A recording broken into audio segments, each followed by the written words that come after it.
எல்லாருக்கும் இனிய மாலை வணக்கம். இப்போ நம்ம பார்த்துட்ருக்க மரம் சின்ன கன்று, மகோகனி மரத்தோட கன்று. மகோகனி மரம் வந்து தேக்கு மரத்துக்கு இணையான ஒரு மரம். தேக்கு மரம் வந்து இலையுதிர் காலங்களில் இலைகளை உதிர்க்கும். மகோகனி வந்து இலையுதிர் காலங்கள்லேயும் இலைகளை வந்து உதிர்க்காது. மகோகனி மரம் வந்து ஒரு டிம்பர் வகையான மரம். நம்ம மரக்கதவு, ஜன்னல் எல்லாத்துக்குமே யூஸ் பண்ணிக்கலாம்.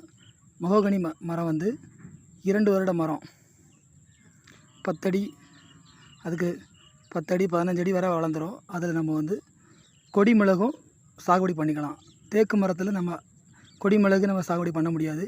இலையுதிர் காலங்களில் அந்த இலைகள் உதிர்ந்ததால்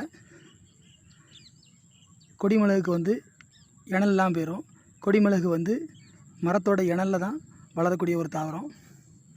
அதனால் மகோகனி மரம் வந்து கொடி மிளகு சாகுபடிக்கும் நல்லபடியாக யூஸ் ஆகும். நம்ம இடத்த சுற்றி எவ்வளோ வெயில் இருந்தாலும் மகோகனி மரத்தோட அந்த நிழலில் வந்து கொடி மிளகு வந்து நன்றாக வளரும். மகோகனி மரம் 15 ஆண்டுகள் 20 ஆண்டுகள் வளர்ந்த நல்ல மரம். டிம்பர் வகையான மரம். தேக்கு மரத்திற்கு இணையான மரம் மகோகனி. நம்ம இடத்துல நெல் வயலில் ஒரு 40 கன்று வச்சுருக்கோம். மேட்டு வரப்பு உயர்த்தி வச்சுருக்கோம். வீடியோ பார்க்குற அனைவரும் ப்ளீஸ் லைக் பண்ணுங்கள், சப்ஸ்கிரைப் பண்ணுங்கள். நன்றி.